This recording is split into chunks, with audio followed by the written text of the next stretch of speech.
അഹമ്മദാബാദിലെ നരേന്ദ്രമോദി സ്റ്റേഡിയം ആർത്തിരമ്പിയപ്പോൾ ലോകം സാക്ഷ്യം വഹിച്ചത് ക്രിക്കറ്റ് ചരിത്രത്തിലെ സമാനതകളില്ലാത്ത ഒരു വേട്ടയ്ക്കായിരുന്നു. ഇത് വെറുമൊരു കിരീട നേട്ടമല്ല, മറിച്ച് ആഗോള ക്രിക്കറ്റിന്റെ സിംഹാസനം ഇന്ത്യ എന്നേക്കുമായി പിടിച്ചെടുത്തതിന്റെ അധികാര പ്രഖ്യാപനമാണ്.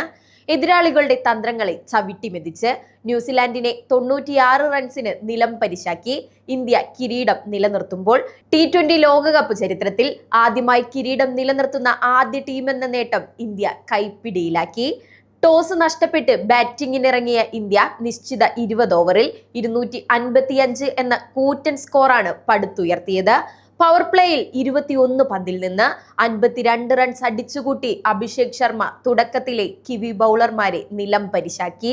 പിന്നാലെ വന്ന സഞ്ജു സാംസൺ 46 പന്തിൽ 89 റൺസുമായി ക്രീസിൽ നിറഞ്ഞാടിയപ്പോൾ സ്റ്റേഡിയം ആവേശക്കടലായി. ഇഷാൻ കിഷാന്റെ വിട്ടുവീഴ്ചയില്ലാത്ത പോരാട്ട വീര്യവും കൂടി ചേർന്നപ്പോൾ ഇന്ത്യയുടെ സ്കോർ ബോർഡ് കുതിച്ചു പാഞ്ഞു. മധ്യനിരയിൽ ശിവം ദുബെ അവസാന ഓവറുകളിൽ സിക്സറുകളുടെ പെരുമഴ തീർത്തു. മറുപടി ബാറ്റിംഗിനിറങ്ങിയ ന്യൂസിലാൻഡിനെ കാത്തിരുന്നത് ജസ്പ്രീത് ബുംറ എന്ന പേസ് മാന്ത്രികന്റെ താണ്ഡവമായിരുന്നു. 4 ഓവറിൽ വെറും 15 റൺസ് മാത്രം വിട്ടുകൊടുത്ത് 4 വിക്കറ്റുകൾ വീഴ്ത്തിയ ബുംറ കിവികളുടെ നട്ടെല്ലൊടിച്ചു.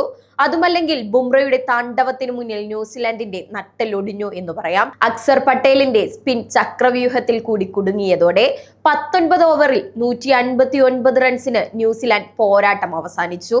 സ്വന്തം മണ്ണിൽ ഇന്ത്യ ഉയർത്തിയ ഈ മൂന്നാം T20 ലോക കിരീടം ഇന്ത്യൻ ക്രിക്കറ്റിന്റെ സുവർണകാലത്തിന്റെ വിളംബരമാണ്. തോൽക്കാൻ മനസ്സില്ലാത്ത 11 സിംഹങ്ങൾ അഹമ്മദാബാദിൽ രചിച്ചത് കാലം കാത്തുവെച്ച നീതിയാണ്.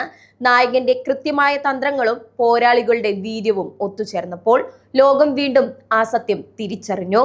ലോക ക്രിക്കറ്റിലെ ഒരേയൊരു രാജാവ്, അതെന്നും ടീം ഇന്ത്യ തന്നെ.